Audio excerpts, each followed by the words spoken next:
नमस्कार साथियों। पिछली बार हमने चैप्टर 1 कंप्लीट कर दिया था। उसमें बाइनरी ऑपरेशन जो रह गया था वो सिलेबस में अब नहीं है, तो उसको करने की ज़रूरत नहीं है फ़िलहाल। बाकी बाद में होगी तो उसको बाद में देखा जाएगा। आज हम नया चैप्टर स्टार्ट कर रहे हैं जिसका नाम है इनवर्स ट्रिग्नोमेट्रिक फंक्शंस। ये चैप्टर 2 की मैं बात कर रहा हूँ और इसके बारे में थोड़ा इंट्रोडक्शन कर लेते हैं, जो कि इसकी पहली यूनिट भी है, इंट्रोडक्शन।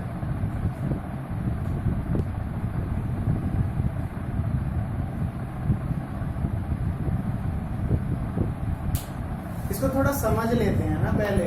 इसमें क्या है कि पीछे अभी हमने पढ़े फंक्शंस क्या होते हैं, ओके। तो उसमें जो खास बात हम ध्यान दे रहे थे वो उन फंक्शंस पे दे रहे थे जो 1 और ऑन2 दोनों हों। वो इसलिए हम उस पर ध्यान दे रहे थे क्योंकि अब जब आप इसको पढ़ेंगे आपको इसमें समझ में आएगा। यहाँ हम पढ़ रहे हैं इनवर्स ट्रिग्नोमेट्रिक फंक्शंस, ठीक है। तो ट्रिग्नोमेट्रिक फंक्शंस उसमें बेसिकली पॉलिनोमियल पढ़े हैं, कुछ ट्रिग्नोमेट्रिक पे ज्यादा नहीं है क्योंकि इसके लिए अलग से एक चैप्टर इन्होंने बना दिया है। उन्हीं फंक्शंस में से ट्रिग्नोमेट्री के जितने फंक्शंस हैं, साइन, कॉस, टेन, इन सब के लिए एक अलग ही चैप्टर है जो हमारा सेकंड चैप्टर है। तो इन फंक्शंस को हम स्टडी करेंगे। अब इसके लिए जरूरी ये है कि हमारा फंक्शन 1 और ऑन2 दोनों हो, तभी उसका इनवर्स पॉसिबल है। थोड़ा डायग्राम से समझाता हूं मैं। 1 और ऑन2 का मतलब ये है कि इस तरफ 1 2 3 4 5 6 7 8 9 इस तरफ जितने भी एलिमेंट हों वो एक से एक रिलेटेड हो, और इधर के जो सारे एलिमेंट हैं, ठीक है, ये सारे एलिमेंट क्या है, किसी ना किसी एलिमेंट से मैप होने चाहिए। अब इनवर्स में इसका बहुत बड़ा रोल है। अगर कोई फंक्शन 1 और ऑन2 दोनों होगा तभी उसके इनवर्स निकालने पॉसिबल है। इसलिए इनवर्स ट्रिग्नोमेट्रिक जब फंक्शंस आप पढ़ेंगे तो उसमें ये जरूरी है कि वो 1 या ऑन2 हो। लेकिन कुछ ऐसे फंक्शंस होते हैं जो कुछ एक सर्टेन लिमिट तक तो फॉलो करते हैं। मतलब उनका अगर हम इंटरवल वैल्यूज कम करते हैं अगर डोमेन की, तो 1 ऑन2 बन जाएंगे, लेकिन सारी वैल्यूज के लिए नहीं होते हैं। तो इस तरीके से जो इंटरवल का काम है, ठीक है, और ये रेंज को छोटा करना, डोमेन को छोटा करना, ये हम इनवर्स ट्रिग्नोमेट्री वाले में काफी यूज करते हैं। ये इनके क्वेश्चंस में भी आपने देखा होगा, एक क्वेश्चन लिखा होता है y = tan इनवर्स x, और साइड में बड़ी लंबी लाइन लिखी होती है x बिलोंग टू ब्रैकेट में -1 1 और y बिलोंग टू ये। वो सब उनकी रेंज और वही रेस्ट्रिक्ट करने के लिए वो लगाई जाती है, क्योंकि अगर आप उसको नहीं फॉलो करेंगे तो वो ना 1 और ऑन2 बनेगा और ना ही उसका इनवर्स निकलेगा, और जब इनवर्स नहीं निकलेगा तो वो नॉट डिफाइन हो जाएगा, वो सॉल्व भी नहीं होगा। तो इसलिए वो सब लिखना जरूरी है ताकि वो क्वेश्चन सॉल्व हो जाए। लेकिन जब उसकी नॉलेज नहीं होती कि वो पीछे क्या लिखा है, तो हम ये मान के चलते हैं कि ये एग्जिस्ट कर रहा है, ठीक है। अब जैसे इसमें देखिए, ये फंक्शन x से y को मैप कर रहा है। x की वैल्यूज पुट करेंगे आप, जैसे fx बराबर दिया हुआ है, ये क्या रिलेशन है, -1, यानी कि x - 4 जैसा है कुछ। जैसे f में x की जगह आपने 5 लिया तो ये हो गया 5 - 4 यानी कि 1, तो ये आ गया y पे। तो ऑर्डर्ड पेयर बन गया 5, 1। दूसरी वैल्यूज लेंगे 6 तो 2 आएगा, तो दूसरा बनेगा 6, 2। इस तरीके से जो ये बन गया ना। अब इनवर्स का मतलब ये है कि इसका उल्टी मैपिंग हो जाएगी। इनवर्स का मतलब उल्टी, मतलब मैपिंग कैसे होगी, y से x पे होगी। तो डायग्राम इसका कैसे दिखेगा, आप जब f इनवर्स का आप बनाएंगे, f इनवर्स में y आगे हो जाएगा, x पीछे हो जाएगा, और ये वाली वैल्यूज 1 2 3 4 यहाँ आ जाएंगी, और ये 5 6 7 8 9 ये पीछे चली जाएंगी, और मैपिंग भी उल्टी हो जाएगी 1 से ये। आप सोच रहे होंगे कि मैं इन्हें यहीं क्यों उल्टी क्यों नहीं बना दी, ऐसे इधर, तो ये नहीं होता। रूल ये है कि आप इधर से हमेशा डोमेन से रेंज की ओर डायग्राम बनाते हैं। अगर आपकी जो रेंज है या कोडोमेन है वो कन्वर्ट हो रही है इनवर्स करने के बाद, तो फिर से उसको उल्टा करके आगे ही लिखेंगे, क्योंकि हम हमेशा डोमेन से रेंज की ओर चलते हैं। तो अगर हम f का f इनवर्स निकालेंगे तो ये क्या हो जाएगा, उल्टा हो जाएगा। ऑर्डर्ड पेयर भी उल्टे हो जाते हैं। अब ध्यान से आप देखेंगे तो अब 1 पुट करेंगे तो 5 आएगा, ये वैल्यू भी उल्टी हो जाएगी। ये f इनवर्स जो हम y मान करके निकाल देते हैं, ये x - 4 को y मान लो, तो ये y + 4 बराबर x की वैल्यू होगी। तो ये सब जो हमने पीछे पढ़ा है ना इन 1 1 और ऑन 2 का, वो सब यहाँ यूज होता है। ठीक है, अब ये तो कोई वैल्यू थी तो इसलिए इसमें समझ में आ जाता है। इनवर्स में क्या होता है, इनवर्स ट्रिग्नोमेट्रिक फंक्शन में भी यही काम होता है। जैसे इसमें अब हम नोटिस करेंगे कि y की जगह जब 1 लेंगे तो उत्तर आएगा 5, लेकिन इसमें पंगा क्या है, पंगा ये है कि इसकी सारी वैल्यूज यहाँ पे छूट ही नहीं रही, यानी कि अगर किसी ने वैल्यू यहाँ से पुट कर दी तो आंसर नहीं आ पाएगा। जैसे इस हमारा बेसिक क्वेश्चन था ये वाला, ठीक है, अगर ये ऑन टू ना होता तो इसका मतलब एक आध वैल्यू यहाँ छूटी हुई होती, और वो छूटी हुई वैल्यू जब हम सॉल्व करते हैं इनवर्स के लिए तो उसका कुछ यहाँ मैप ही नहीं करता, तो वो एग्जिस्ट नहीं करती। इसलिए इनका 1 1 और ऑन टू होना जरूरी होता है। उसके बाद हम इनवर्स ट्रिग्नोमेट्री में आते हैं। अब जैसे मैं ट्रिग्नोमेट्री का एक उदाहरण लेके आपको समझाता हूँ।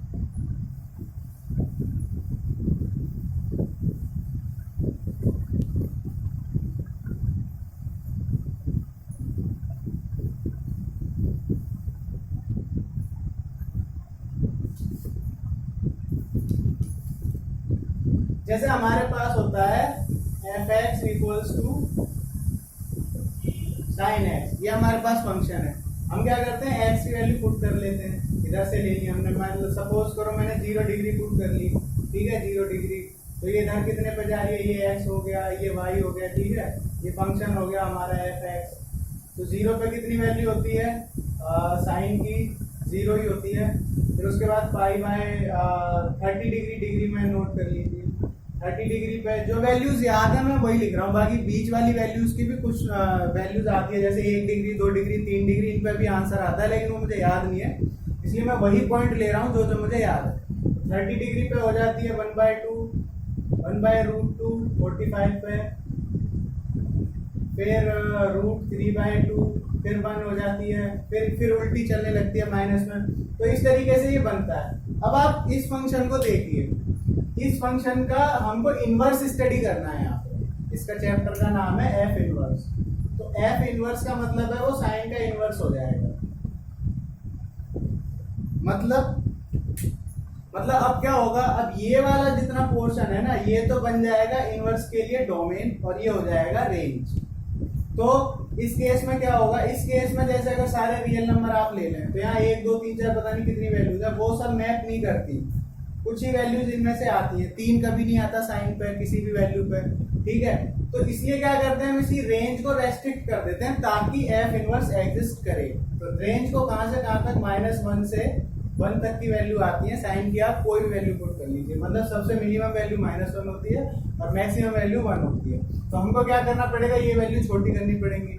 तो हम इसको क्या कर देते हैं, इंटरवल में डाल देते हैं। इससे क्या होता है कि हम जब इनवर्स निकालते हैं तो हमारे पास उतनी ही वैल्यू होती है डोमेन में, -1 और 1 के रिगार्डिंग अंदर और छोटी वैल्यूज होंगी इसकी, 1/2 1 ये सब, तो फिर वो भी सारी मैप करेंगी। अगर इसमें ज्यादा वैल्यूज हम ले लें तो डोमेन में हमारे पास ज्यादा वैल्यूज हो जाएंगी और इस तरफ भी ज्यादा होंगी, तो ये हमारा एग्जिस्ट ही नहीं करेगा। तो इनवर्स का जो फंडा है ना, वो 1 1 और ऑन टू से ही निकल के आता है, क्योंकि उसके लिए इनवर्स चाहिए। उल्टा जब हम फंक्शन करेंगे तो ये सारा उल्टा हो जाता है। तो पहली कंडीशन ये है कि जो 1 1 और ऑन टू फंक्शन नहीं होते हैं ट्रिग्नोमेट्री में, उसको हम उसकी रेंज को छोटा करके और उसको, क्योंकि इन्वर्स करते हैं तो वो डोमेन बन जाता है, तो उसको ऐसा बना देते हैं उस रेंज के लिए कि वो उसमें 1 1 और ऑन टू बन जाए, ताकि उस पर्टिकुलर रेंज के लिए उसका इन्वर्स एग्जिस्ट करे। इसीलिए आप जब भी साइन इन्वर्स का क्वेश्चन लिखा हुआ देखेंगे तो ब्रैकेट में देखेंगे x बिलोंग टू ये -1 1 और इस तरीके की लंबी चौड़ी कहानी इसीलिए लिखी जाती है कि इसका मतलब ये है कि x की वैल्यूज केवल आप इन्हीं में से उठाएंगे। जब इनमें से उठाएंगे तो सारी वैल्यूज को वो मैप करेगा, और जब सारी वैल्यूज को मैप करेगा तो 1 1 ऑन 2 होगा। तो 1 1 ऑन 2 होगा तभी इसका उल्टा यानी कि sin x एग्जिस्ट करेगा। तो ये सारी जो वैल्यूज हैं, जो फंक्शन हमारे ट्रिग्नोमेट्री के हैं, वो 1 1 और ऑन 2 होंगे, तभी उनके इनवर्स पॉसिबल है। और जब वो 1 1 और ऑन 2 पूरी वैल्यूज के लिए नहीं होते तो कुछ वैल्यूज छोटी कर देते हैं, तो उसको उससे बना देते हैं। लेकिन जब किसी भी वैल्यू के लिए नहीं होते तो फिर उसको छोड़ देते हैं, उसका इनवर्स नहीं पॉसिबल है। तो ये तो सारा इसका इंट्रोडक्शन है, और इसके यूजेस भी काफी है कैलकुलस वगैरह में, और वैसे भी डिफरेंशिएशन उसमें काफी यूज इसका होता है कैलकुलेशंस में। अब हम इसके कुछ क्वेश्चंस देख लेते हैं, इसमें ज्यादा तो कुछ है नहीं, ठीक है। बेसिक कॉन्सेप्ट में है जो हमारी 2.2 है,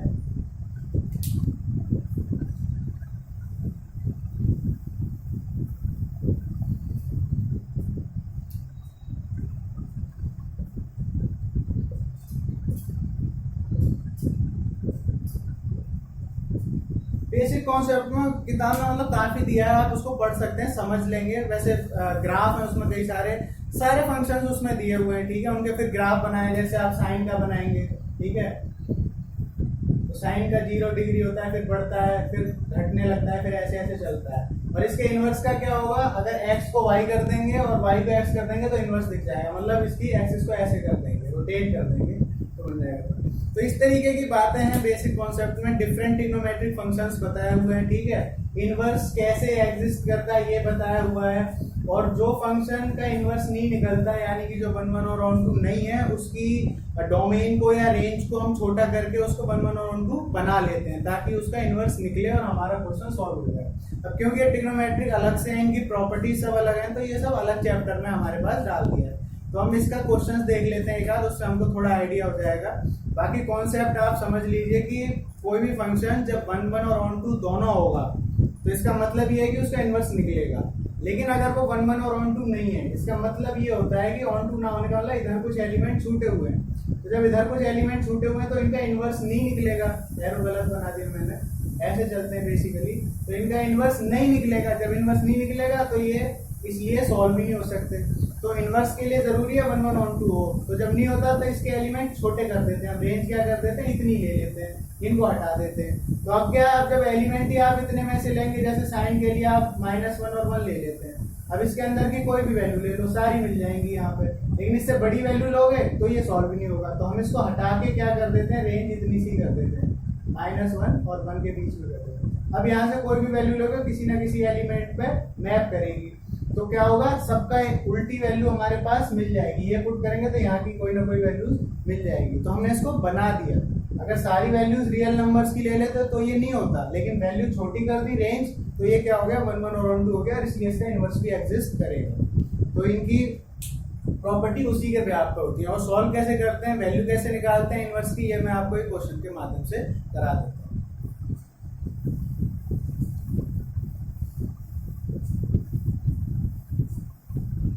जैसे सबसे पहले हमारे पास एक कॉमन सा क्वेश्चन है, एग्जांपल 1 जो आ जाता है, साइन इनवर्स 1/√2 अगर हमको दिया हुआ है, ठीक है। मुझे लगता है शायद यही है हमारे पास क्वेश्चन। हाँ, इसी तरीके के क्वेश्चन है। तो इसमें कुछ नहीं है हमारा। अब इसमें क्या होता है, इनवर्स वाले में हमारे पास एक ही हम पूरे चैप्टर में बात याद रखेंगे और कुछ नहीं करना है। इनवर्स को हटाओ, हमारा उद्देश्य केवल इनवर्स को हटाना है, ताकि हमारा ओरिजिनल फंक्शन हमको मिल जाए। इनवर्स फॉर्म में वो लिखा हुआ है और हमको इसका ओरिजिनल फंक्शन चाहिए होता है।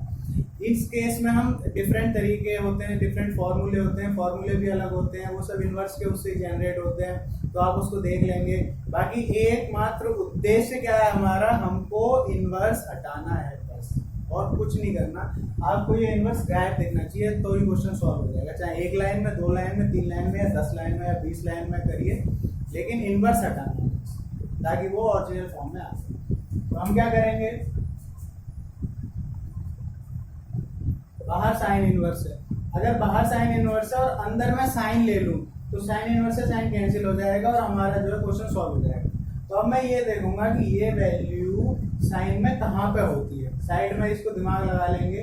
इसको करने के कई तरीके दे रखे हैं, एक बुक में दिया हुआ है लेट वाई करके, वो भी आप फॉलो कर सकते हैं, एक मैं बता रहा हूँ उसको भी फॉलो कर सकते हैं। जो अच्छा लगे वो फॉलो कीजिए, सारे तरीके सही है, गलत कोई सा भी नहीं है। जो आपको समझ में आ जाए आप उसको फॉलो कीजिए। अब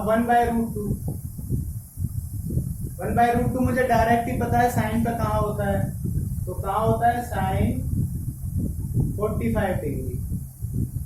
45 डिग्री और 11th में इसको कन्वर्ट करना भी सीखा हमने रेडियन में, इसको ऐसे भी लिख सकते हैं और करके साइन π/4 ही होता है शायद, तो साइन π/4 लिख लो, या साइन 45 डिग्री लिख लो, या 1/√2 लिख लो, एक ही बात है। तो मैं 1/√2 की जगह साइन π/4 लिख दूंगा। जब ये दोनों एक ही बात है तो मैं ये ना लिख करके ये लिख रहा हूँ, मेरी मर्जी, साइन π/4। तो जब ये दोनों बराबर है तो इसकी जगह पे मैंने ये ले लिया। अब बाहर साइन इनवर्स है, अंदर साइन है, साइन इनवर्स से साइन कैंसिल हो जाएगा, आंसर आ जाएगा π/4। बस ये हमारा सॉल्व हो गया। कुछ नहीं करना है, आपको इनवर्स हटाना है केवल। कभी कभी केसेस ऐसे आते हैं कि इसकी वैल्यूज एग्जिस्ट ऐसी होती हैं जो साइन पे नहीं मिलती, तब हम उसको और फिर आप सिंप्लीफाई करेंगे, दो वैल्यूज को जोड़ेंगे घटाएंगे, दिमाग लगाएंगे कि अंदर साइन की वैल्यू कहाँ एग्जिस्ट करती है। ये तो बहुत ही इजी था, तो डायरेक्ट वैल्यू याद थी, पुट कर दी हमने। जैसे कभी माइनस भी आ जाता है, ठीक है।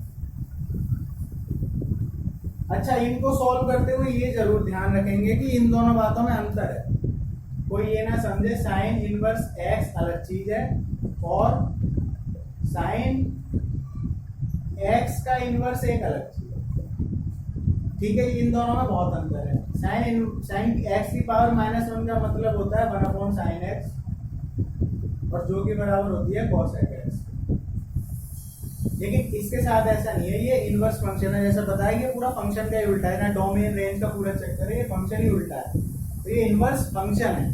लेकिन ये क्या है, ये सिंपली केवल न्यूमरेटर डिनोमिनेटर का अंतर है। इन दोनों में बहुत अंतर है, अब इसका जरूर ध्यान रखिए। ये लिखा है तो ये है, और ये लिखा है तो ये इनवर्स फंक्शन है।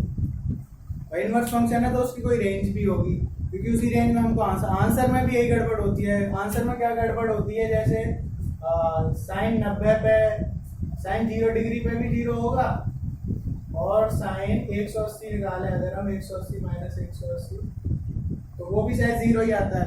और उसके बाद ऐसी पाई 2 पाई 3 पाई, मतलब वैल्यू रिपीट होती रहती है। तो हम ये ध्यान रखेंगे कि हमारे जो आंसर आएंगे वो विद इन रेंज आए, और जो आंसर है वो उसकी रेंज में आना चाहिए। वो उस रेंज से बाहर आएगा तो होगा तो सही, लेकिन वो पीछे मैच नहीं करेगा आपका, ठीक है। प्रिंसिपल वैल्यूज होती हैं, मतलब उसकी रेंज को आप फॉलो कीजिए। आप आंसर घुमा फिरा के उसकी रेंज में लाइए। जो क्वाड्रेंट सिस्टम होता है ना 11वीं क्लास में, कि जैसे 45 डिग्री है, अब इसको कोई घुमा के यहाँ पे दोबारा ला सकता है, फिर ऐसे ला सकता है, फिर ऐसे, तो एंगल बढ़ता जाएगा जैसे 720 डिग्री, और उसी की वैल्यू छोटी करने पे शायद 0 डिग्री के बराबर भी आ जाएगी। तो ये 0 डिग्री आंसर में मिलेगा, 720 नहीं मिलेगा। क्यों? क्योंकि ये क्या है, ये इसकी रेंज के अंदर लाई करेगा। तो रेंज का आप ध्यान रखेंगे।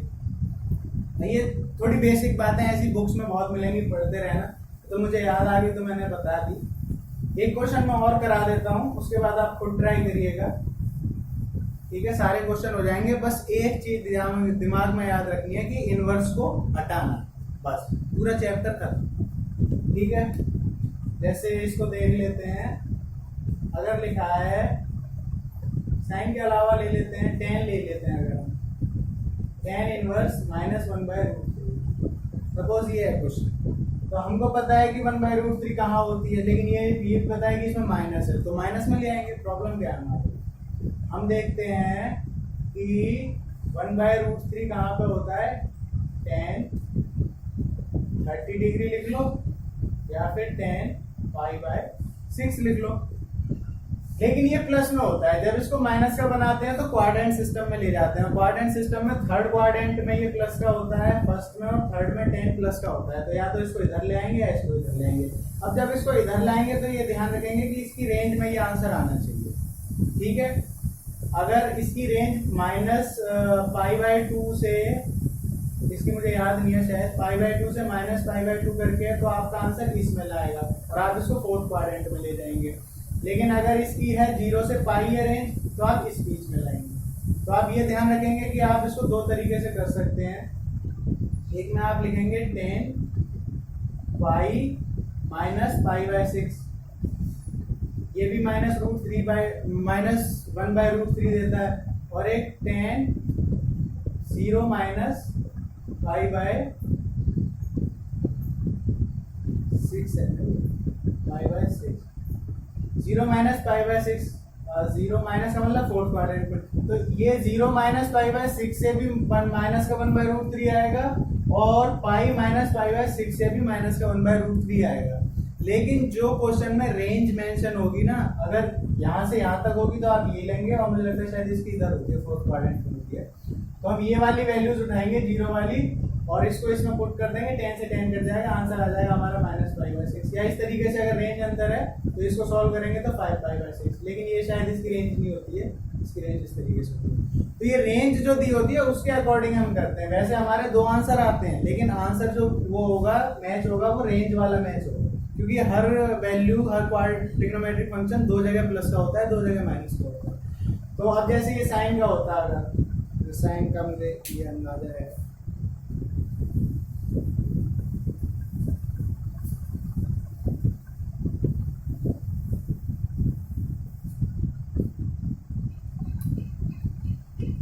जैसे इन केस ये है साइन इनवर्स माइनस 1/2 ही दिया हुआ है, तो हमको पता है साइन की वैल्यू भी दो जगह प्लस की होती है, एक तो फर्स्ट क्वाड्रेंट में, एक सेकंड क्वाड्रेंट में, ठीक है। तो हम क्या करेंगे, हम इसको नोट करेंगे कि ये इसकी रेंज क्या है। अगर इसकी रेंज यहाँ से यहाँ तक है या यहाँ से यहाँ तक है तो हम इसको इसमें लाने की कोशिश करेंगे। तो हम लिखेंगे यहाँ पे साइन 1/2 का होता है 30 डिग्री, यानी कि साइन π/6, और जब इसको इस क्वाड्रेंट में ले जाएंगे फोर्थ में तो ये 0 माइनस हो जाएगा, ठीक है। तो इसकी जगह पर हम लिख सकते हैं sine inverse sine 0 minus π/6, sine से साइन कट जाएगा, 0 में से π/6 किया तो π/6 माइनस का हमारा आंसर हो जाएगा। तो इस तरीके से आप रेंज का जरूर ध्यान रखेंगे। वैसे इसके आंसर कॉमा लगा के कोई ये वाला भी निकाल सकता है, π + π/6 करके भी, पीछे और एक 7 π/6 हो जाएगा, ठीक है। लेकिन ये गलत हो जाएगा क्योंकि ये इसकी रेंज में लाई नहीं करता। वैसे ये सही है लेकिन रेंज में लाई नहीं करता, इसलिए इस पर्टिकुलर अगर यहाँ पे मैं रेंज दे रहा हूँ कोई, तो उसके अंदर वो आंसर आना चाहिए। इस बात का आप ध्यान रखेंगे और बस इनवर्स को हटाते जाइए, वैल्यू निकालते जाइए, सारे क्वेश्चन। फिर भी कोई डाउट है तो आप पूछ सकते हैं, बाकी अब करेंगे हम नेक्स्ट क्लास।